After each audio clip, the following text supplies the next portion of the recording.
देखो, हमने ना पिछले क्लास के अंदर बहुत कुछ पढ़ लिया था, थियोरेटिकली हमने काफी कुछ देख लिया था। आप लोगों को थोड़ा सा बता के छोड़ देती हूँ कि मैंने आपको प्रोडक्शन, प्लानिंग और कंट्रोल, ये तीनों चीजें बता के छोड़ दी थी। इनकी तीनों की डेफिनेशन हो गई थी। फिर ये हमने 6 फंक्शन पढ़ लिए थे अपने। 6 फंक्शन पढ़ने के बाद में हम लोगों ने 6 तरीके के टाइप्स पढ़ लिए थे और इनके एग्जाम्पल देखे थे, डिटेल में इनको समझा था। ये हमने कवर अप कर लिया। और उसके बाद में 2 तरीके के हमारे production system, continuous production system पढ़ा था हमने और इंटरमिटेंट प्रोडक्शन सिस्टम पढ़ा था, जो कि मैंने आपको यहाँ पे साइड में एक टेबुलर फॉर्म में दिखाया था आप लोगों को, विद एग्जाम्पल्स आपको समझाया था। ठीक है, ये कंप्लीट हो गया। अब इसको कंप्लीट मैम होने एक के बार बाद ये में वाला रिपीट करोगे कि फीचर्स में जो फर्क था इंटरमिनेंट वाला? इंटरमीडिएट का क्या, ये एक तो देखो मॉड्यूल में आपके यहाँ दिया हुआ है इंटरमीडिएट के अंदर नहीं, वो जो आपने फ्लो चार्ट था वो वाला बोल रही हूँ। जो टेबुलर फॉर्म है, ये उस दिन हाँ, मैंने जो भी आपने दिखाया ना वो। ये वाला जो टेबुलर फॉर्म है, ये मैंने आपको उस दिन हाँ। करवाया था कि इंटरमीडिएट के अंदर है ना आपको छोटे छोटे ऑर्डर्स आते हैं, लेकिन कंटिन्यूस के अंदर आपको बड़े ऑर्डर्स आते हैं। इसके अंदर आपकी जो जनरल मशीनें होती है उसपे कुछ भी वैरायटी वाली डिजाइन बना सकते हैं, लेकिन इसके अंदर स्पेसिफिक टाइप की मशीन्स होती है और वही चीज बनेगी। उसके अलावा जैसे अगर कार का दरवाजा बनना है तो कार का दरवाजा ही बनेगा। अगर कार का वो नोजल चेंज नहीं कर सकते? कुछ चेंजेस नहीं कर सकते। इसमें स्पेसिफिक होती है, स्पेशली डिजाइंड अच्छा। होती है, लेकिन इसके अंदर ऐसा कुछ नहीं है। आप अपने हिसाब से कुछ आगे पीछे करके आप अपना प्रोडक्शन कर सकते हो। इसमें आपका बिजनेस स्मॉल लेवल का होता है, लेकिन इसमें बिजनेस जो होता है आपका लार्ज लेवल का होता है। ठीक है, इसमें आप एक सिंगल पर्सन भी ना बिजनेस कर सकता है, लेकिन इसके अंदर पूरा बहुत बड़ा ऑर्गेनाइजेशन होता है और इसमें मिलियंस ऑफ रुपीज इन्वेस्टेड होते हैं। किसके अंदर? अपना कंटेनर्स के अंदर। लेकिन इसके अंदर आप चाहो तो 1000 रुपए, 10,000, 50,000, 1 लाख से स्टार्ट कर सकते हैं। इसमें आपको मिलियंस ऑफ रुपीज चाहिए। इसके अंदर आपको क्या करना है? जनरल पर्पज मशीन है, स्पेसिफिक पर्पज मशीन है। यहाँ पे सीक्वेंस ऑफ जॉब आप चेंज कर सकते हैं, बीच में आप चाहे कोई डिजाइन चेंज करना चाहे, कोई पैटर्न चेंज करना चाहे, कर सकते हैं। लेकिन इसमें आपका ऐसा कुछ भी नहीं होने वाला है। सारा स्टैंडर्डाइज्ड होता है, सब कुछ फिक्स होता है, आप चेंजेस नहीं कर सकते हैं। इसमें आप प्रोडक्शन जो करते हो कस्टमर के ऑर्डर, कस्टमर की चॉइस, कस्टमर के हिसाब से करते हो। लेकिन इसमें अंदर क्या होता है, आप पहले से ही कोई बिजनेस फिक्स करते हो और वही आपको प्रोडक्शन करना पड़ता है। कस्टमर अपनी चॉइस नहीं दिखा सकता है। मार्केट में लॉन्च होने के बाद में कस्टमर पे डिपेंड करता है, कस्टमर पे डिपेंड करता है कि उनकी बनाई हुई डिजाइन प्रोडक्ट आप पसंद करते हो कि नहीं करते हो। लेकिन यहाँ पे मैम एक कस्टमर, बार ये फोर्थ पॉइंट जो है जनरल पर्पस मशीन, एक बार इसका मतलब बताना। ये वाला, हाँ। यहाँ पे general general purpose purpose. Machine होती है। अब जैसे मान लो मैंने आपको कहा कि यहाँ पे बेकरी है, अब आपने कहा बेकरी है, तो अब बेकरी पे क्या होता है, उनके पास एक बहुत बड़ा प्लांट है, एक बहुत बड़ा डो अवन है। बनाने का होती है हाँ, मशीन। अवन है। इसमें क्या करेंगे, जैसे बड़े बड़े ना केक्स के लोफ्स बना लेंगे। लोफ्स मतलब लोफ्स का मतलब होता है बड़े बड़े एक साथ वो बहुत बड़ा केक का इतना बड़ा पीस बना लेंगे। राइट। उसके बाद में वो क्या करेंगे, उसको अलग अलग पार्ट्स में काट देंगे। ठीक है, उसके हाँ। बाद में वो सांचा ले लेंगे, हार्ट शेप बनाना तो हार्ट शेप बना देंगे। अगर कोई कार शेप बनाना है, अगर उनको कोई कार शेप का केक बनाना है तो कार शेप का बना देंगे। समझ में आ रहा है? अरे कार यस बनानी नहीं मैम। आती मेरे को। ठीक है, अगर उनको वो आप चाहते हो कि भाई ना कोई बारबी डॉल वाला है ना, कोई बारबी डॉल वाला ना वो बनानी है इनको, क्या तो बारबी डॉल वाली एक केक बनानी है, तो बारबी डॉल वाली केक बन जाएगी। कहने का मतलब है कि इसमें आप लोगों का जो मशीन होती है वो एक ही होती है, फिर इसके अंदर आप चाहो तो डिजाइन पैटर्न चेंज कर सकते हो। ठीक है, लेकिन इसके अंदर ऐसा होने वाला नहीं है। समझ में आ रहा है? बहुत इजी है, बहुत सिंपल है इसके अंदर। समझ में आ रहा है आपको? अच्छा, आया या नहीं आया? आया। ठीक है, अब चलो यहाँ पर आ जाते हैं। ये time study, work study, method study, job revelation. बेटा इसमें ना, इस मॉड्यूल में इतना हौच पौच कर रखा है कि आपको ना चक्कर आएंगे कि भाई मैं क्या पढ़ूं और क्या हो रहा है। तो मैंने इसको पूरा ना अच्छे से ढंग से इसके सेग्रीगेशन किया है, इसके तरीके से नोट्स बनाया। आप मेरे साथ लिख लो। हम हेल्प ले रहे हैं कि हमको पढ़ना क्या क्या है। हम हेल्प तो लेते हैं कि हमको पढ़ना क्या क्या है, लेकिन हम बुक का ही हेल्प ले रहे हैं, लेकिन है ना हम अपने बहुत सिंपलेस्ट वे में इसको लिखने वाले हैं, क्योंकि मैंने उस दिन देखा आप लोगों को बहुत प्रॉब्लम आई थी समझने के अंदर। तो मैं इसको वापस से ले रही हूँ। ठीक है, याद है आप लोगों को? अब हम स्टार्ट करते हैं यहाँ पर साइड में, और आप लोग भी अपनी कॉपी पेंसिल के साथ तैयार रहिए और आप लोग भी नोट डाउन करिए। ठीक है, सबसे पहले हम लोग है ना यहाँ पे नोट्स बना रहे हैं हम लोग। सबसे पहले देखिए कि जॉब क्या होती है, आप भी नोट कीजिए। अगर हम कहते हैं जॉब एनालिसिस, हमारा एक वर्ड आया था जॉब एनालिसिस, लेकिन जॉब एनालिसिस से पहले हम ये देखते हैं कि जॉब क्या है, काम क्या है, या कार्य क्या होता है। ठीक है, उसको हम हिंदी में जॉब बोलते हैं। तो इसको अगर देखा जाए तो इसका मतलब क्या है, आप लिखिए मेरे साथ में। इसका मतलब होता है कि आपका कोई भी टोटल वर्क है, division of total work, division of total work भाई किसी भी ऑर्गेनाइजेशन के अंदर, आप ऑर्गेनाइजेशन लिख लो, division of total work in an organisation या फैक्ट्री या company, division of total work करते हो, ठीक है, in an organisation into different positions, अलग अलग पोजीशंस में आप क्या करते हो, अपना टोटल वर्क को क्या करते हो, डिवाइड करते हो। और जो छोटी छोटी जो पोजीशंस आपने डिवाइड की है उनको ही हम क्या बोल रहे हैं, जॉब। क्या बोल रहे हैं उनको, जॉब। हर जॉब के साथ में क्या होता है बेटा, हर जॉब के साथ में कुछ ड्यूटीज, कुछ रेस्पॉन्सिबिलिटीज, स्किल्स, ट्रेनिंग, ये सब क्या होती है। जैसे ये जॉब ये है, अभी आपका सेल्स जॉब है वहां, तो सेल्स जॉब के करने के लिए क्या ड्यूटीज होनी चाहिए, आपको किस तरीके का काम सौंपा जाएगा, रेस्पॉन्सिबिलिटी क्या होनी चाहिए, कितने टारगेट्स अचीव करनी चाहिए, आपकी स्किल्स, आपको आपके पास में कितना एक्सपीरियंस होना चाहिए, या आपको क्या काम आना चाहिए मार्केट में जाके सेल्स करने के लिए, नहीं आता तो हम आपको ट्रेनिंग देंगे। तो हम क्या कह रहे हैं कि आपको जो भी जॉब अलॉट किया जाएगा उससे एसोसिएटेड कुछ ना कुछ आपके ये चीजें फैक्टर्स होती है। अगर ये जॉब डिपार्टमेंट अकाउंटेंट का होगा तो उसके साथ में अपनी अलग ड्यूटीज होगी, अलग रेस्पॉन्सिबिलिटीज होगी, अलग नॉलेज होगा, अलग एक्सपीरियंस होगा, अलग डिग्री होगी, राइट। इसी तरीके से मार्केटिंग है तो मार्केटिंग के अंदर में भी ऐसा ही कुछ होने वाला है, राइट। समझ रहे हो आप, आपका मार्केटिंग हो गया। इसके अलावा अगर आप मार्केटिंग के अलावा अगर आप यहाँ पर आ जाते हो, फाइनेंस में आ जाते हो, तो यहाँ पे आपको अलग तरीके की नॉलेज चाहिए, अलग तरीके का स्किल चाहिए, अलग तरीके की स्टडी, मतलब आपकी डिग्री अलग तरीके की होनी चाहिए, आपका रिस्पॉन्सिबिलिटी अलग होगा, आपका काम अलग होगा, आपका शिफ्ट अलग होगा। तो ये चीज क्या है, जॉब को हमने जब डिफरेंट पोजीशन में बांटा और उन छोटी छोटी पार्ट्स को हम क्या बोल रहे हैं, जॉब्स बोल रहे हैं। यहाँ तक आपको समझ में आ गया, यहाँ तक समझ में आ गया what are jobs. Yes ma'am. फिर जॉब, अब जॉब एक बार आपने जॉब बना ली तो उसके बाद में हम पढ़ेंगे जॉब एनालिसिस। क्या पढ़ेंगे हम लोग, जॉब एनालिसिस। मैंने आपको बताया एनालिसिस का मतलब हमेशा स्टडी होता है। क्या स्टडी होता है, जॉब एनालिसिस का मतलब आप क्या करते हो, एक जॉब एनालिसिस्ट होता है या जॉब एनालिस्ट बोल लो उसको। जॉब एनालिस्ट होता है, एक बंदा होता है जिसको काम सौंपा जाता है कि बेटा जाके तू ऐसा कर, हर काम की ना फाइल ले जा, कॉपी ले जा, पन्ने ले जा, और ना हर डिपार्टमेंट में जाना, तू चाहे सेल्स डिपार्टमेंट में जाना, अकाउंट्स में जाना, मार्केटिंग में जाना, और तू एनालिसिस करके आ भैया कि ना उसमें एनालिसिस करके आ, उसकी स्टडी करके आ, वहां से स्टडी करके आ और सारी इंफॉर्मेशन गैदर करना, डाटा कलेक्ट करके आना हर जॉब के बारे में, और उसके बाद में आके हमको बताना। तो जॉब एनालिसिस में क्या करते हैं हम लोग, स्टडी करते हैं, एनालिसिस करते हैं और समझने की कोशिश करते हैं। तो उसको छोटा सा लिख लो, it is a process of collection, it is a process of collection of information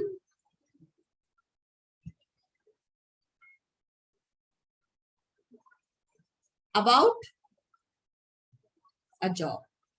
छोटा सा डेफिनेशन लिखा। हम क्या कर रहे हैं, एक प्रक्रिया है जिसमें हम क्या कर रहे हैं, जानकारी इकट्ठी कर रहे हैं। क्या जानकारी इकट्ठी कर रहे हैं, किसी भी एक जॉब के बारे में जाके जानकारी इकट्ठी कर रहे हैं कि भैया जानकारी क्या इकट्ठी करेंगे, ये जो जानकारी होगी ये जानकारी क्या होगी, भैया ये जॉब है ना, ये जॉब इस टाइप का है, जैसे मान लो सेल्स टाइप का है, ये जो जॉब का ना स्ट्रक्चर ऐसा है,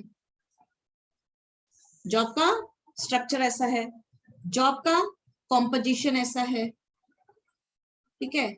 जॉब को जॉब डिजाइनिंग यानी कि जॉब को करने का तरीका क्या है, जॉब डूइंग वे क्या है, इस जॉब को करने का तरीका क्या है, लोग इस जॉब को कर कैसे रहे हैं, how they are doing job, how they are doing job कैसे कर रहे हैं, या हाउ आर दे डूइंग वो जॉब को कैसे कर रहे हैं,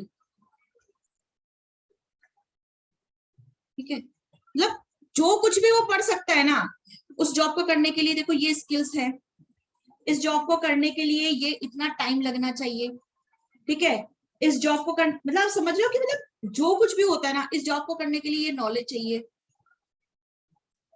ठीक है। समझ रहे हो आप? इस जॉब को करने के लिए डिग्री चाहिए। तो आपने क्या किया, ये आपने क्या किया, जानकारी इकट्ठी करी। क्या जानकारी इकट्ठी करी? बहुत सारी जानकारी इकट्ठी करी। और ये जानकारी कौन इकट्ठा कर रहा है? ये जॉब एनालिस्ट है ना, ये जानकारी इकट्ठा करता है और ये आके अपने डिपार्टमेंट में सूचित करता है कि ये जॉब करने के लिए मैंने ये जानकारियां इकट्ठी करी है। और ये क्या होता है अपना जॉब एनालिसिस, ये फिर हम इसको स्टडी करते हैं। उसके बाद में बैठ के ना हम इसके बेसिस पे हम किसी भी इंसान को सेलेक्ट करते हैं। एचआर डिपार्टमेंट होता है, जब सीएमए बन जाओगे तो आप लोगों का सिलेक्शन होगा।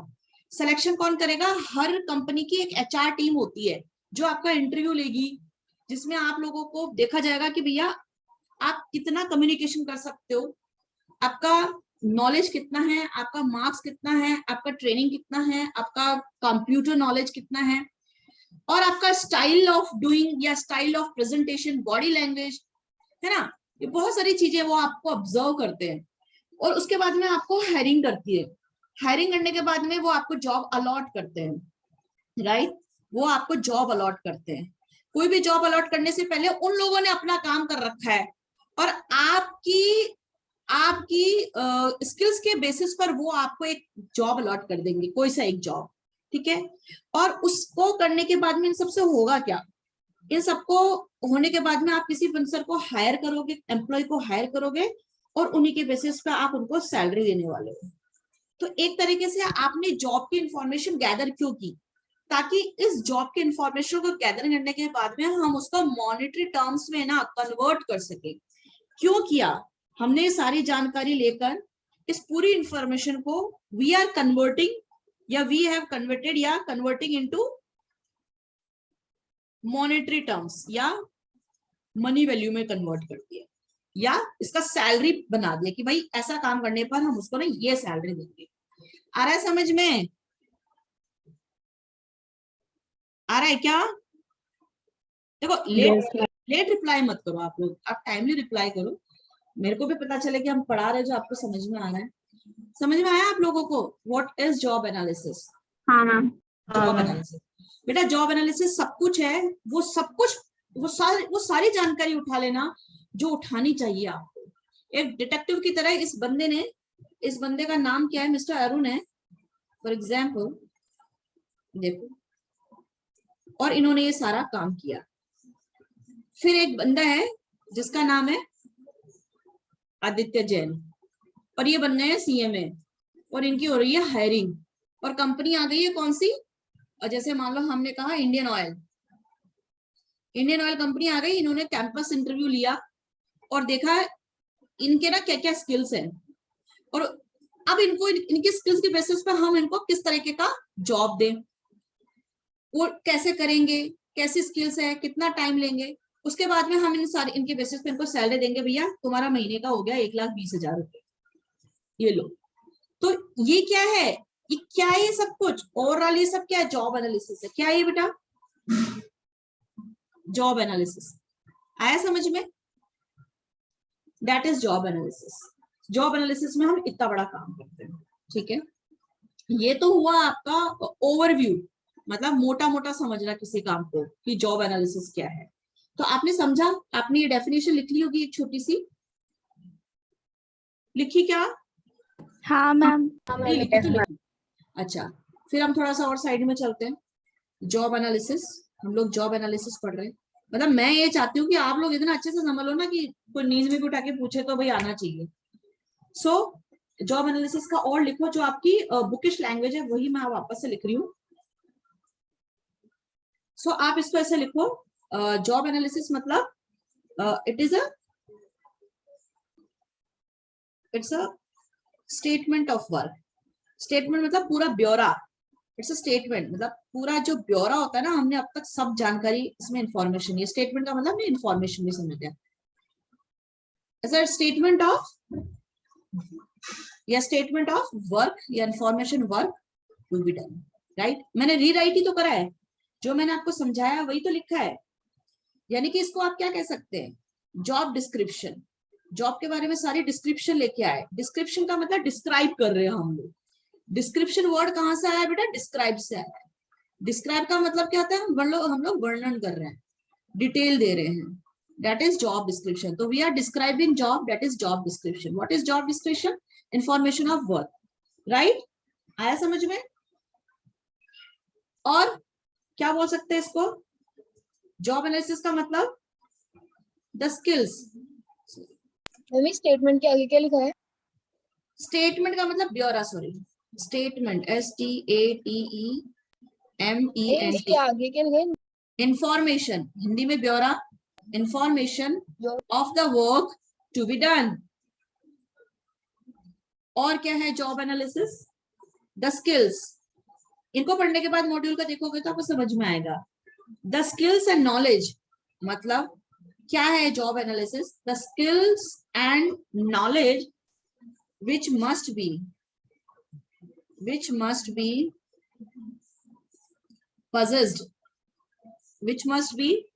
possessed by anyone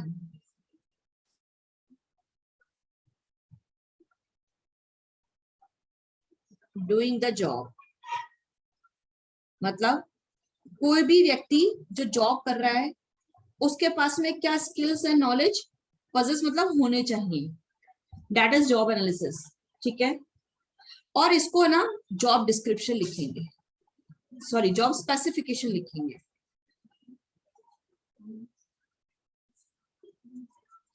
ये मैंने जॉब स्पेसिफिकेशन और यहाँ पे मैंने जॉब डिस्क्रिप्शन लिख दिया है, दो चीजें एक साथ समझा दी मैंने आप लोगों को। ये क्या लिखा है? must be possessed by anyone doing the job, the skills and knowledge which you must have to do a job, the skills and knowledge you must have to do a job is what job analysis। और दूसरी भाषा में इसको job specification हम लोग कह रहे हैं। ठीक है मैम, फिर अगर जैसे जॉब एनालिसिस पे तेज बोलो, हमारे you are not audible, job speak। Analysis पे, हाँ बोलो। जॉब एनालिसिस पे अगर हमें लिखना होगा तो हमें मतलब ये पूरा लिखना है, जैसे एक तो starting it is a process वाली लाइन, ये और ये। हाँ, ये दोनों में से कोई एक लिखोगे इट इज ऑल ओके। देखो मैंने जॉब एनालिसिस के पहले यहाँ पर भी लिख दिया, जॉब एनालिसिस का मैंने यहाँ पर भी। हाँ, यू कैन राइट एनी, आप कोई भी लिखोगे it will work, you will get marks. कोई भी लिख लो इनमें से, सबका मतलब एक ही है। ठीक है, इधर मैं वो पिंक वाला दिखा दूं, पिंक वाला देख लो।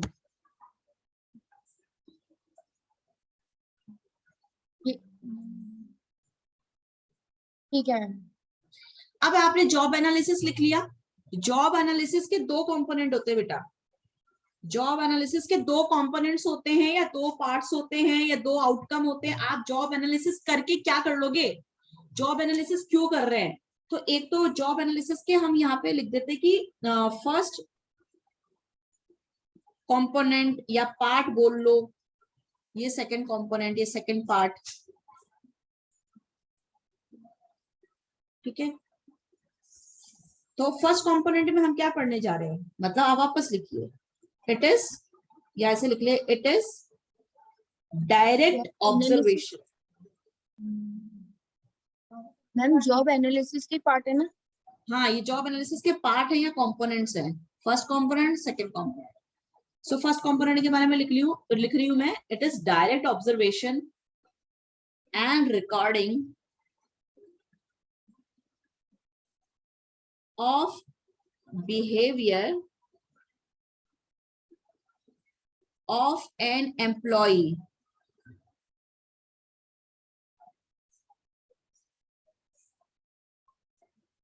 क्या बोला मैंने?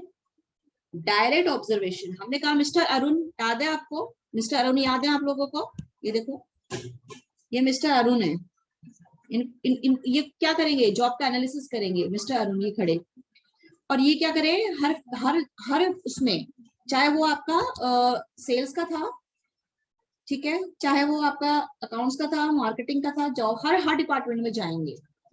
एंड हर डिपार्टमेंट में जाने के बाद में वो क्या करेंगे, ऑब्जर्व करेंगे, देखेंगे, अपनी आंखों से देखेंगे, समझेंगे। रिकॉर्डिंग मतलब पेपर में, फाइल में लिखेंगे क्या, कि एम्प्लॉय क्या तरीके से काम कर रहा है और किस तरीके से उसको करना चाहिए। तो it is like observation and recording of behaviour of an employ. ठीक है, यहां हमने क्या करा, सारा डाटा वापस से जानकारी इकट्ठी कर रहे हैं। भैया ऑब्जर्वेशन रिकॉर्डिंग में क्या कर रहे हैं, जानकारी इकट्ठी करते हो और आप उसको नोट डाउन करते हो। ठीक है, तो सेकंड कंपोनेंट में क्या है अपने पास में, सेकंड कंपोनेंट में हम पढ़ेंगे, हाँ बेटा राधिका, राधिका कुछ कहना चाहते हो? अरे बाय मिस्टेक हो गया मैम। अच्छा, सो सेकंड कंपोनेंट कहता है it's a study of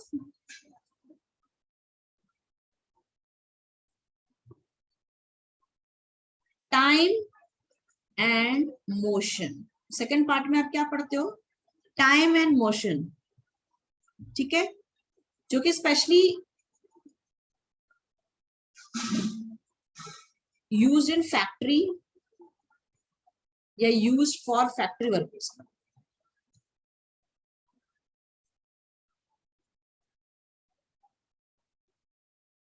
note down कर लो। सेकंड कंपोनेंट में हम क्या करेंगे, टाइम को स्टडी करेंगे, मोशन को स्टडी करेंगे। ठीक है, मैम ये तो फिर एचआर डिपार्टमेंट ही करेगा फर्स्ट कंपोनेंट। फर्स्ट कंपोनेंट हाँ एचआर डिपार्टमेंट कर रहा है, HR ही एचआर तो करेगा। डिपार्टमेंट के अंदर, हाँ बिल्कुल।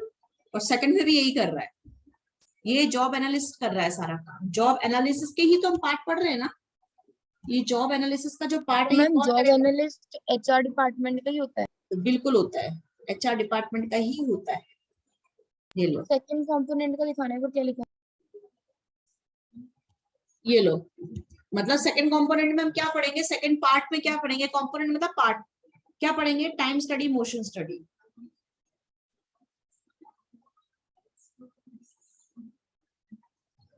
नोट डाउन किया आप लोगों ने?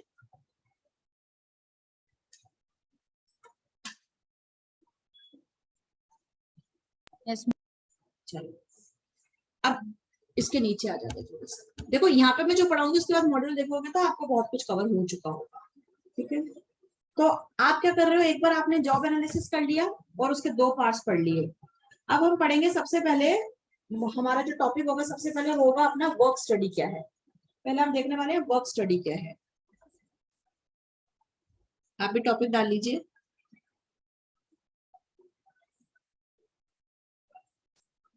Work study. वर्क का मतलब क्या होता है, वही काम, और काम की स्टडी करना क्या है, काम, वर्क स्टडी। वर्क स्टडी को आप एक बार लिख लीजिए, यहाँ लिख लीजिए आप इसको, ऐसे।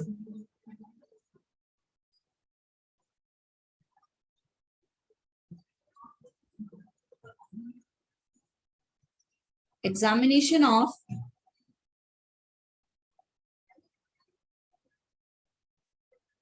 Human work in all context. All context का मतलब है सभी लेवल पर आप क्या कर रहे हो, सभी डिपार्टमेंट में, सभी लेवल पर, सब तरीके से आप ह्यूमन वर्क को क्या कर रहे हो, उसके काम को जज कर रहे हो, उसके काम को स्टडी कर रहे हो। ठीक है, एग्जामिन कर रहे हो कि वो काम को कैसे करता है। ठीक है, और लिख लो यहाँ, मतलब लिखवा रही हूँ मैं वर्क स्टडी का मतलब, या इसको आप ऐसे लिख सकते हो दूसरी भाषा में, भाषा ही लिख रही हूँ मैं, और करके it's a systematic, it's a systematic investigation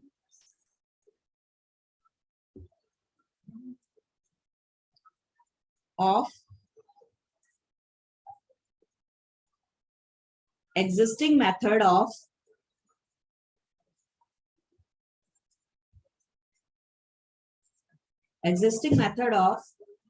doing a job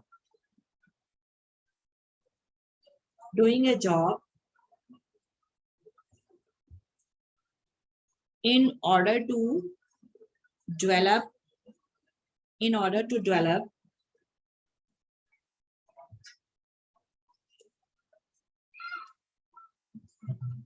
easy,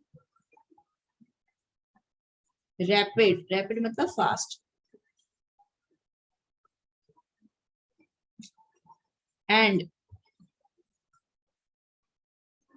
efficient और इफेक्टिव, चलो एंड यहां से भी हटा देती हूँ मैं, एंड लेस फैटीग फैटिग मतलब होता है tired, tiredness. Less fatigue procedure. देखो वापस से बताते हैं, यहाँ पे तो हमने बहुत छोटी सी बात में अपनी बात कह दी थी, एग्जामिनेशन ह्यूमन वर्क, लेकिन यहाँ साइड में हम इसको वर्क स्टडी को क्या डिफाइन कर रहे हैं, एक तरीके का आपका जो सिस्टमैटिक, आपका क्या है, सिस्टमैटिक इन्वेस्टिगेशन कर रहे हैं क्या, कि आपका भी जो प्रेजेंट में आप लोग क्या मेथड काम कर ले रहे हो, जॉब करने का क्या तरीका है, एग्जिस्टिंग मेथड क्या है ऑफ डूइंग ए जॉब, अभी प्रेजेंटली आपके फैक्ट्री में या आपकी कंपनी में अभी प्रेजेंट में कौन से मेथड से आप काम कर रहे हो, है ना। उसको स्टडी करने के बाद में आप चाहते हो कि क्या इस काम को करने के लिए यही आपका एग्जिस्टिंग मेथड बेस्ट है, या इस काम को हम और भी आसान बना सकते हैं, और भी हम इसको क्या फास्ट बना सकते हैं, और भी एफिशिएंट इफेक्टिव बना सकते हैं। लेस फैटिग मतलब और कम थकाऊ काम, कम थकाऊ मतलब जैसे कम एनर्जी लगे, यानी कि अगर आपका 9 घंटे का जॉब है, 2-3 घंटे का एनर्जेटिक वे से काम करते हो और बाद में आप थकने लग जाते हो क्योंकि आपका काम बहुत थकाऊ, बहुत उबाऊ इस तरीके से है, तो हम उस मेथड को चेंज करके नया स्टाइल काम में लेंगे, ठीक है, नया स्टाइल काम में लेंगे। That is work study. आप अपने वर्क को स्टडी कर रहे हो सो दैट प्रेजेंट काम अगर अच्छा है तो वेल एंड गुड, अगर प्रेजेंट मेथड अच्छा नहीं है तो हम उस मेथड को डेवलप करके उसको आसान फास्ट बना देंगे, इजी एंड फास्ट बना देंगे। अब जैसे देखो लॉकडाउन के पहले स्कूल जाते थे, कॉलेज जाते थे, चेयर टेबल पे बैठ के व्हाइट बोर्ड के ऊपर या ब्लैक बोर्ड के ऊपर चौक से पढ़ते थे, एंड यू नो कुछ लोग तो इतने, मेरे जैसे लोग तो इतने एलर्जिक हैं कि वो चौक का जो पाउडर उड़ता है ना उससे छींके आने लग जाती है। सो दैट मेथड, वो जो ट्रेडिशनल मेथड है वो कितना मतलब वो है मतलब कुछ लोगों के लिए अच्छा भी नहीं है, कुछ लोगों के लिए अच्छा है। लेकिन अब देखो लॉकडाउन के बाद में हम लोगों ने कितना डेवलपमेंट किया, यू नो, आपको कहीं जाने की जरूरत नहीं है, घर में बैठ के खाना खाते खाते है ना आराम से, कोई ड्रेस कोड नहीं है ना, और आप अपने लैपटॉप पे बैठ के या मोबाइल में बैठ के घर में ही बैठ के पेट्रोल बचाते हुए और आप एफिशिएंट वे में पढ़ सकते हो। और उससे भी आसान क्या हो गया, अभी मन नहीं है पढ़ने का, बाद में पढ़ लेंगे तो रिकॉर्डिंग भी सुन लेंगे, समझ रहे हो आप लोग। तो क्या हुआ, प्रेजेंट मेथड को चेंज करके नए मेथड्स डेवलप कर लिया आपने, नए मेथड डेवलप कर लिया हमने भी और आपने भी, तो वो क्या है, वर्क स्टडी है। तो हमने क्या किया, ये है हमारा वर्क स्टडी। आ रहा है समझ में, क्या ये इजी है, अब नहीं बोलोगे तो हाँ मैम। ठीक है, हाँ मैम। आप हाँ आप बोल रहे हो, मैं मान लेती हूँ कि हाँ आपने सही बोला है। अच्छा देखो वर्क स्टडी थोड़ा सा आपको लगेगा कहीं मैं out of boundary, out of course जाके पढ़ा रही हूँ, तो बेटा ऐसा कुछ भी नहीं है। मैंने तो आपको ना आउट इन द सिलेबस ही पढ़ाया है। आपको क्या पढ़ाया है मैंने आपको, इन द सिलेबस से पढ़ाया है। एक मिनट यहाँ पे आप देख लो, मैंने आपको जो भी लिखाया है ना वो यही के ये मेथड थे, finding best and efficient way of doing the things, ठीक है, best way of doing the things, ठीक है। ये आप सॉरी मेथड स्टडी पढ़े थे, हम सॉरी, ये है ना investigation of existing method job को करने के लिए, ताकि आप easy, rapid, efficient, effective, less fatigue procedure काम कर सकें और आप उस काम में अपनी क्या बचा सकें, कॉस्ट भी बचा सकें। आया समझ में। मैम अपन तो वर्क स्टडी पढ़ रहे हैं ना। नहीं नहीं, अभी वर्क देखो मैं वापस आपको बताती हूँ, वर्क स्टडी ही पढ़ रहे हैं, लेकिन देखो मैंने आपको क्या बोला था, मॉड्यूल के अंदर बहुत हौच पौच है। जब ये वाले जो टॉपिक्स मैं आपको साइड में इसलिए लिखवा रही हूँ क्योंकि मॉड्यूल के अंदर ना कंफ्यूजन क्रिएट होगा, इसलिए उसको मैंने सिस्टमैटिकली नोट्स बनाए हैं। लेकिन मैं आपको बता रही हूँ कि ये लैंग्वेज आपको मिल रही है, इट मींस ये नहीं है, देखो ये आपको जो यहाँ कंफ्यूजन है कि आपने वर्क स्टडी बोल के मैथड स्टडी पढ़ा दिया, ये देखो आप आओ आप इधर देखो, ये आपने एक बार हमने आपने एक बार वर्क स्टडी लिखा, आप इसको कंफ्यूज मत होना मैथड स्टडी से, पहले आप इतना देखो कि वर्क स्टडी तक आपको समझ में आया ना। हाँ हाँ वर्क मैम। स्टडी, और एक चीज समझ लो, work study is a combination of work time study, study and work method very study. Good, yes, is a combination of what, time study and method. हाँ, इज अ मेथड स्टडी और time study, ठीक है। Work का मतलब work होता है, work का मतलब वर्क होता है। अब देखो एक बार इसको ना और समझ में आ जाएगा, आपका कंफ्यूजन जो आया ना वो भी दूर हो जाएगा। देखो ये वर्क स्टडी जो है इसके दो पार्ट्स पढ़ेंगे, अभी तक तो मैंने सिर्फ ना डेफिनेशन ही लिखी थी, अभी तक मैंने आपको सिर्फ डेफिनेशन लिखी है। अब ये जो वर्क स्टडी है इसको यहाँ लिखिए कि ये 2 टाइप की है, मेथड स्टडी, मेथड स्टडी, और दूसरा लिख लीजिए आप वर्क मेजरमेंट। जो मैं आपको लिख रही हूँ ना वो लिखिए आप, ताकि आपको ना कंफ्यूजन नहीं हो।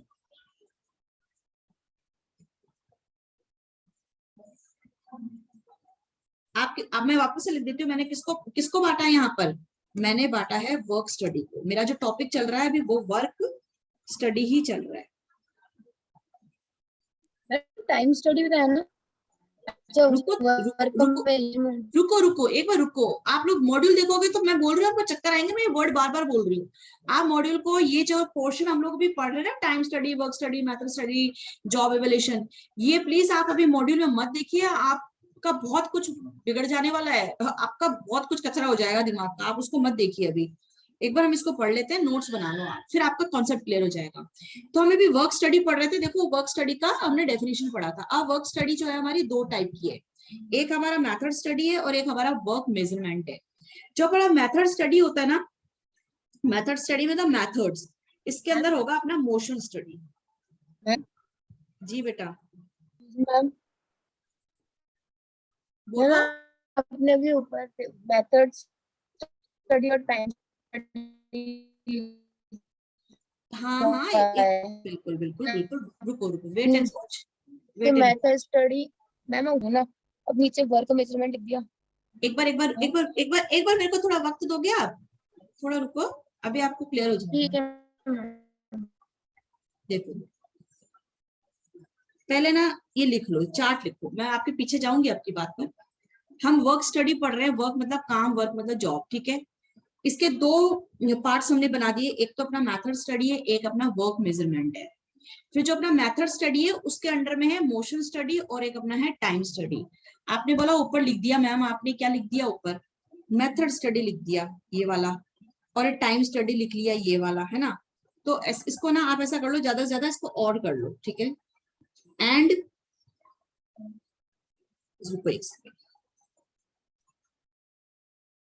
मेथड स्टडी टाइम स्टडी लिखा है ना, मैं रीराइट कर देती हूँ। यही लिखा है ना मैंने? हाँ मैम। देखो देखो, टाइम स्टडी पार्ट हम यहाँ पढ़ रहे हैं और मेथड स्टडी पार्ट हम यहाँ पढ़ रहे हैं, ठीक है। Combination of method study and time study, ठीक है। कंफ्यूज होने की जरूरत नहीं है, अभी ये भी क्लियर हो जाएगा, ठीक है। आप यहीं पे देखो, इसको सामने ही रख रहे हैं हम लोग।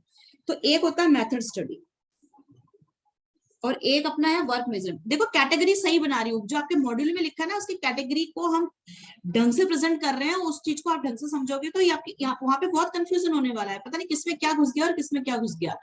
ये अटल सत्य है आपके मॉड्यूल का, इस टॉपिक का स्पेशली, ठीक है।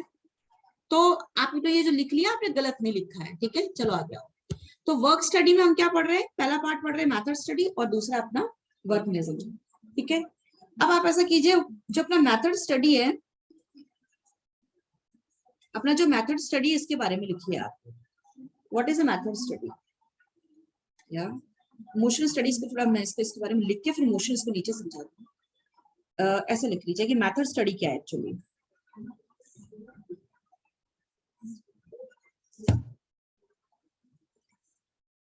is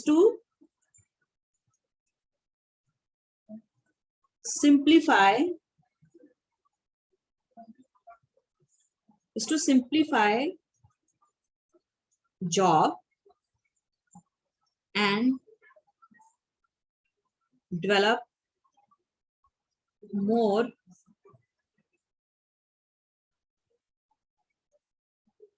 economical method of doing a job। पहले तो मेथड स्टडी के बारे में लिख लीजिए। काम को सिंप्लीफाई करना, काम को सेग्रीगेट करना, अलग अलग तरीके से उसको कैटेगरी बनाना is a simplification of job. Then develop more economical method. Economical method का मतलब हमने क्या, इकोनॉमिकल मेथड का मतलब वही है कि आप किसी काम को करने का बेस्ट तरीका और मिनिमम कॉस्ट। इकोनॉमिकल का मतलब क्या है, बेस्ट तरीका, किसी काम को करने का इजी तरीका, फास्ट तरीका और कम पैसे में मिनिमम कॉस्ट पे करने का तरीका जो है, that is what method study, you study और मतलब किसी काम को वर्क को करने का आपके पास में क्या मेथड है, और जो भी काम करने का जो आपका मेथड है वो सिंपल होना चाहिए और इकोनॉमिकल होना चाहिए। किसी भी काम को करने का क्या क्या मेथड्स हो सकते हैं, किसी भी चीज को करने के कई कई तरीके हो सकते हैं, कोई एक सिंपल एक ही तरीका नहीं होता है, कई तरीके हो सकते हैं। तो यू डेवलप ए मेथड, किसी काम को करने का क्या मेथड डेवलप किया आपने। जैसे अब छोटा सा एग्जांपल करते हैं, लाइक बेकरी शॉप है, उस बेकरी शॉप पे एक, जैसे अगर बेकरी शॉप पे केक्स बनते हैं फॉर एग्जांपल, तो अब वो केक्स को क्या बना सकता है, जो उसने बड़ा एक प्लांट लगाया वो उस प्लांट के मेथड से भी कर सकता है, वो चाहे तो एक ओवन में भी कर सकता है ना, वो चाहे तो गैस स्टोव जो होता है उसके ऊपर भी कर सकता है, ठीक है। So what method you use to make a product और डू ए जॉब, किसी को करने के लिए आपके पास में क्या मेथड है, ठीक है। जैसे मैं भी हूं, अगर मुझे कई बार केक्स बनाने होते हैं तो मैं अपना माइक्रोवेव भी यूज कर सकती हूँ, ठीक है। मेरे पास ओटीजी है, मैं उसको ओटीजी भी यूज कर सकती हूँ, और मैं कुकर भी यूज कर लेती हूँ, और उसके अलावा मैं अपने जो गैस कुकिंग है उस पर कढ़ाई रखकर उस पर भी यूज कर लेती हूँ। So what work I have work to do और मेक अ केक, ठीक है। What method I am using microwave method, OTG method, cooker method, gas stove method, ठीक है। तो और भी कई तरीके अपने हैं, ठीक है। तो what is work, so your work is what method you use. Work study में हम दो चीजें पढ़ रहे हैं, मेथड स्टडी, मेथड में हम कौन सा तरीका काम में ले रहे हैं उस है काम को करने का। हाँ बोलिए। इकोनॉमिकल का मतलब वही हो गया ना कि जो जिससे कॉस्ट कम आए। इकोनॉमिकल का मतलब मिनिमम कॉस्ट, कॉस्ट सेविंग हाँ होता है, ठीक है। मैथ, हाँ। देखो ये इसके पार्ट्स हैं, ये इसके अंडर में है, वर्क स्टडी के अंडर में आप मेथड स्टडी पढ़ोगे कि उस वर्क को करने का क्या मेथड है, फिर मेथड स्टडी का हमने डेफिनेशन पढ़ा, ठीक है। और वर्क ये मोशन मेजरमेंट स्टडी नहीं है। अभी पढ़ रहे हैं इसकी मेथड स्टडी की भी अपनी कैटेगरी है और उसको भी पढ़ना है, फिर उसके अंडर में मतलब कैटेगरीज के अंडर में कैटेगरीज है, ये कैटेगरीज वाला ही चैप्टर है। मेथड स्टडी के अंदर है मैम मोशन स्टडी। जी बेटा बिल्कुल आप सही बोल रहे हो, मेथड स्टडी के नीचे आएगा मोशन स्टडी, ठीक है। बुक वाले ने क्या किया, एक वर्ड यहाँ से उठा लिया, एक वर्ड यहाँ उठा लिया, एक मेन कैटेगरी उठा ली, एक सब कैटेगरी उठा ली, तो ऐसे नहीं चलेगा, ऐसे नहीं चलेगा। अगर कोई चीज सिस्टमैटिकली नहीं है तो सिस्टमैटिकली बनानी पड़ेगी, ठीक है। तो मेथड स्टडी के अंदर में अपन अपना क्या है, एक मोशन स्टडी हमको पढ़ना पड़ेगा, विल डू, ठीक है। सबसे पहले हमने ये पार्ट पढ़ा, तो इसके पैरेलल हम पहले ये पार्ट पढ़ते हैं, वर्क मेजरमेंट। कोई काम कर रहे हो उसको मेजर करेंगे, किसी भी काम को आप क्या कर रहे हो, मेजर कर रहे हो। वी मेजर द वर्क, यहाँ पे नापना नहीं है, आपने फीता उठाया और काम को नापने बैठ गए, वो नहीं है यहाँ पर, ठीक है। कि आपने एक है ना बड़ा सा कि 10 मीटर काम किया कि 20 मीटर काम किया, या 2 किलोमीटर काम किया कि 5 किलोमीटर काम किया, या मैम 4 किलो। इसमें भी टाइम स्टडीज का पार्ट है वर्क जी जी मेजरमेंट। Exactly exactly. तो time study is actually work measurement. भैया आप ऑफिस जाओगे ना, फॉर एग्जाम्पल आप सब सुबह 9 बजे ऑफिस चले जाते हो and you come back at 8 PM, right. So आपने कितने घंटे जॉब किया, 11 आवर्स जॉब किया आपने, राइट। उसमें आपका 1 घंटा आपका ब्रेक लंच था, जो भी, राइट, जो भी आपका जॉब प्रोफाइल है, और जितने भी घंटे आप जॉब करते हो, बैंक में हो चाहे आप सेल्स में हो, मार्केटिंग, कुछ भी हो सकता है यार आपका काम। अब उस काम को बोल रहे हैं कि ये जो आपने मेजर करना है काम को, तो हमने क्या काम केजीज में थोड़ी मेजर कर रहे हैं, हम मीटर्स में थोड़ी कर रहे हैं, हम किलोमीटर्स में थोड़ी कर रहे हैं, हम लीटर्स में थोड़ी कर रहे हैं। These are the mathematical units use for another purpose. Time study, you go at 9, you come at 8, but इसका मतलब ये नहीं कि आपने 11 घंटे बैठ के पूरा काम किया, 1 घंटा ब्रेक लेने के बाद में हो सकता है आपने चैटिंग में लग गए हो, है ना। आप स्मोक एरिया होता है कंपनी में, वहां जाके बैठ गए 1 घंटा, आप कैफेटेरिया में चले गए, वहां बैठ गए आप 1 घंटा, ठीक है। या आप समझ रहे हो, आप फालतू में आपने अदर जैसे आप वॉशरूम में जाके बैठ गए 1 घंटा या आधा घंटा, समझ रहे हो। तो आप टाइम स्टडी में क्या कर रहे हो कि आपको अगर काम दिया गया है 11 आवर्स जॉब अगर आपकी है, तो वो 11 आवर्स आप इफेक्टिवली, या 11 आवर्स जो है उसको आप पूरा कर रहे हो, या आप अपना 4 घंटे 5 घंटे काम करके आ जाते हो और उसके बाद में बस। सरकारी डिपार्टमेंट में देखा है क्या, गवर्नमेंट मैम क्या? डिपार्टमेंट, गवर्नमेंट डिपार्टमेंट में देखते हो आप क्या होता है? देखो मैम मैं, क्या? क्या होता है वहां पे आप बताओ। वर्क मेजरमेंट करोगे तो उनको अगर मान लो कि उनको सुबह ऑफिस आना है, आप बिजली विभाग में चले जाओ या आप मैम वो पानी विभाग। अपने मन के मुताबिक काम करते हैं, हम किसी होगा की मन। बुराई नहीं कर रहे हैं, हम अपने अपने कंट्री की गवर्नमेंट डिपार्टमेंट की बुराई नहीं कर रहे हैं, क्योंकि government is doing for the people, government is for the people. लेकिन उसमें जो अगर आपका इलेक्ट्रिसिटी का कोई काम है, आपका कोई वाटर वर्क काम है, या आपका कोई जेडीए का काम है, ठीक है, इसके अलावा आपका कोई पासपोर्ट का काम है ना, आपका कोई रेलवेज का काम है, मैं एक एग्जांपल दे रही हूँ बेटा आपको।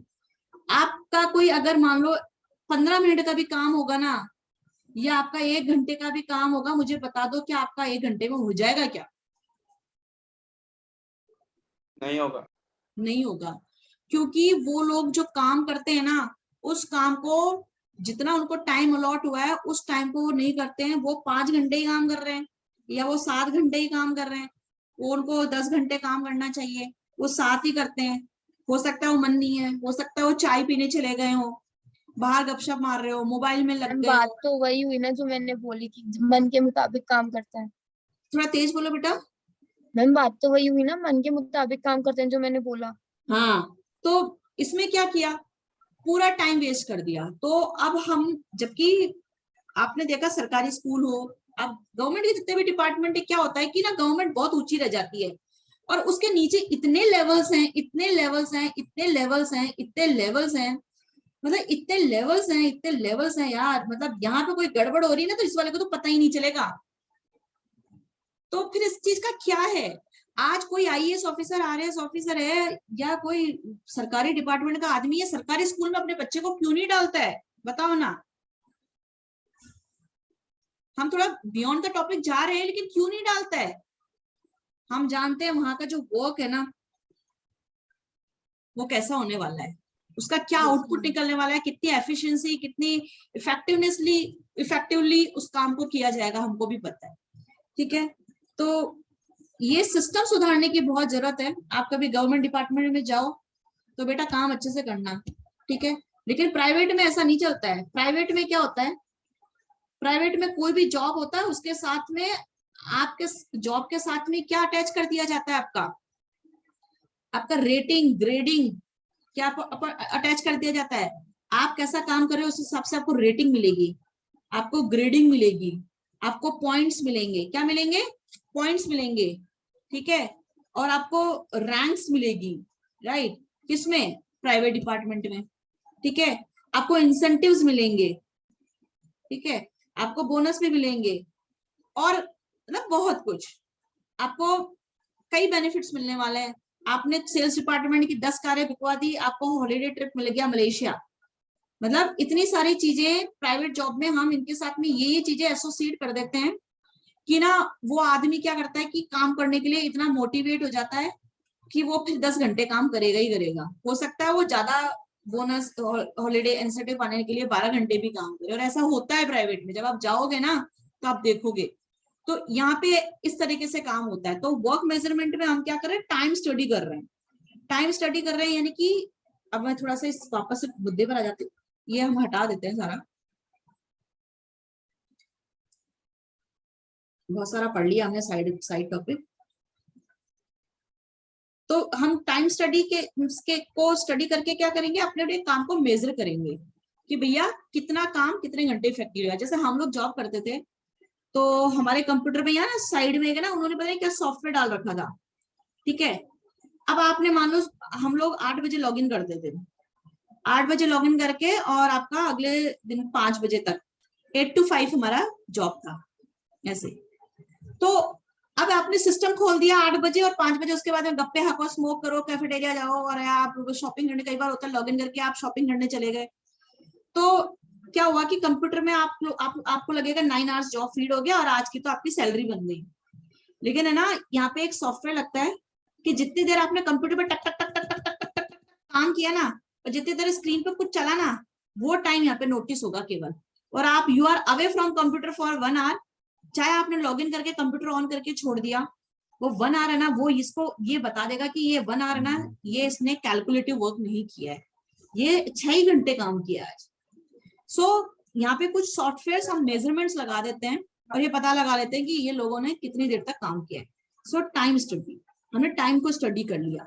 टाइम स्टडी मतलब टाइम से हमने वर्क को मेजर कर लिया कि इतने टाइम काम करके इसने इतना काम किया है, तो वो हमने वर्क को मेजर कर लिया यहाँ पे। ठीक है, आ रहा है समझ में? हाँ मैम। तो टाइम स्टडी, सो अगर इसके बारे में आपको लिखना पड़े तो वर्क मेजरमेंट लिख चुके हो, we are measuring the work. So how do we measure the work? By doing time study. So what is a time study? What is a time study? It determines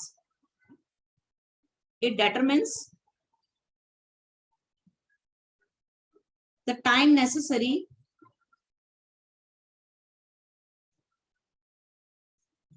to perform a job. किसी job को पूरा करने में, complete करने में, या to complete या perform a job को कितना टाइम लगेगा, कितना टाइम रिक्वायर्ड है। एक काम को करने के लिए भैया हमको ये 2 घंटे चाहिए ही चाहिए, 6 घंटे चाहिए ही चाहिए। आपको पता है बैंक वालों को कितना काम आता है? उनको बोलते हैं आपकी सुबह ना 9 बजे से लेकर शाम को 6 बजे तक है, लेकिन वो 11-11 बजे भी घर आते हैं, 10-10 बजे भी घर आते हैं। पता है, क्योंकि उनका जो काम को करने के लिए जो टाइम है ना, वो उतना था, 9 से 6 में नहीं चलेगा, उनको ज्यादा ओवर वर्क करना पड़ेगा। तो दैट इज व्हाट आपका टाइम स्टडी। अरे समझ में आया? बहुत एग्जांपल समझा दिए। हमें आ गया। हाँ, आना ही चाहिए भैया। अब देखो what is a work study. Work study एक अम्ब्रेला है। वर्क स्टडी एक अम्ब्रेला है, this is umbrella, and under this you are studying these things. So method study में you study the method of doing the work. फिर and work study में आप काम को करने का क्या तरीका है और काम को नापने का क्या तरीका है, तो काम को नापने का टाइम स्टडी है। तो मेथड स्टडी में हम काम को करने का क्या क्या मेथड हो सकता है वो हम देखते हैं। थोड़ा हाँ बेटा, राइट हैंड साइड में दिखाना, राइट हैंड साइड में दिखाना, राइट हैंड साइड ये वाला टाइम स्टडी। नोट डाउन कर लो,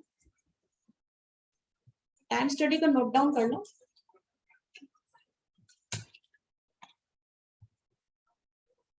और लिखना है तो और, मेरे को तो लिखवाने को बहुत कुछ है, लिखना चाहो तो और लिख लो।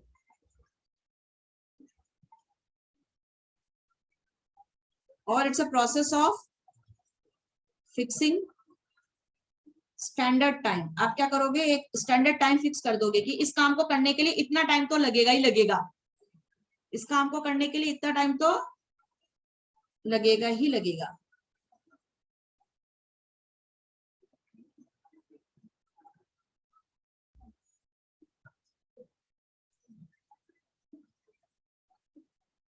लिख लिया टाइम स्टडी में? और करके process of fixing standard time for a job, किसी इस जॉब को करने में इतना टाइम लगेगा, तो ये हो गया अपना टाइम स्टडी। क्या हो गया अपना टाइम स्टडी। अब क्या पढ़ेंगे, मोशन स्टडी। मैम बस, क्या हुआ? मैम बस बस क्या? ट्रक, बस क्या? रेलवे क्या बोलना चाह रहे हो, मुझे समझ नहीं आया। बस मैम, मैम बस इतना ही काफी आज आज के लिए। अच्छा अच्छा, एक लास्ट तो मोशन तो कराने दो यार। नो मैम, एक लाइन लिख लेने दो हाँ प्लीज। मैम। एक लाइन, अरे वाह यार, थैंक यू यार, आपने मेरा सम्मान रखा। ठीक है,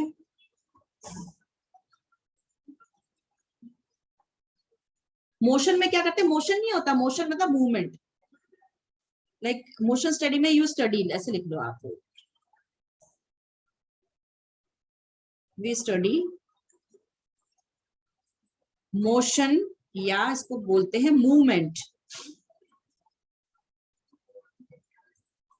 ऑफ बॉडी। बॉडी मतलब कोई भी सामान, बॉडी, पीपल यानी कि लोग, मटेरियल, मशीन्स। ठीक है, आप क्या देख रहे हो कि जैसे किसी काम को करने के लिए जो लोग होते हैं ना, वो एक जगह टिक के काम करते हैं या सारे दिन इधर उधर डोलते ही रहते हैं। आप पढ़ाई करते हो तो एक जगह टिक के करते हो कि सारे दिन घर में घूमते घूमते पढ़ाई करते हो? अभी एक टॉपिक पढ़ा, थक गए, चलो रसोई में कुछ खा के आते हैं, रसोई से आए थक गए, हाँ मतलब थोड़ी एनर्जी गेन करके फिर पढ़ने बैठे, नहीं थोड़ा मैं मोबाइल देख लेता हूँ, फिर आपने फिर पढ़ने बैठे, नहीं यार कोई कुछ कह रहा है बाहर जाके एक बार देख लेता हूँ, फिर आप पढ़ने बैठे, बेल बज गई, अरे यार एक बार चेक कर लेता हूँ। तो मतलब आप कर तो स्टडी, आपने तो सोचा आज मैं 5 घंटे ना पढ़ने वाला हूँ, क्या OMSM, ठीक है मजाक है, पढ़ने वाला हूँ, लेकिन आपने क्या करा, इस 5 घंटे में आपने 50 मूवमेंट्स दे दिए। कितने मूवमेंट दे दिए, कितनी बार भाग गए आप टेबल कुर्सी छोड़ के, 50 बार। सो मोशन स्टडी में यू स्टडी मोशन, मतलब इससे क्या होता है बेटा, मोशन स्टडी में हम ये देख रहे हैं कि आप अननेसेसरीली कितना टाइम वेस्ट कर रहे हो इधर उधर भाग भूग के। और मोशन स्टडी में हम ये फिक्स करते हैं कि जो अननेसेसरी मूवमेंट्स कर रहे हो ना वो नहीं हो। आपको प्यास लगती है, बॉटल लेके बैठो ना पानी की, आपको भूख लगती है, पास में ना टिफिन लेके बैठो जिसमें खाना रखा हो, है ना। आपके घर पे कोई आ गया तो किसी को बोल दो मम्मा गेट पे चेक करो कि कौन आया है, ठीक है। आपको मतलब इस जगह से हिलोगे नहीं, 5 घंटे तब होंगे, 5 घंटे आपको पढ़ना है, whatever you want to study, आपको रिवीजन करना है, पढ़ना है, कोई भी सब्जेक्ट पढ़ना है। आपके मूवमेंट्स जितने कम होंगे ना, जितने मूवमेंट्स कम होंगे उतना ज्यादा आपका क्या होने वाला है, आउटपुट निकल के आने वाला है बेटा, पढ़ाई उतनी अच्छी होने वाली है। सो ये कुछ नहीं है, ये इतना सिंपल है, सोचो।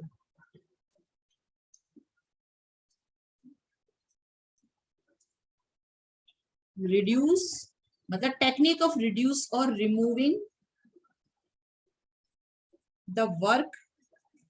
मैम ये और में लिख सकते हैं ना? हाँ बिल्कुल, बाय एलिमिनेटिंग unnecessary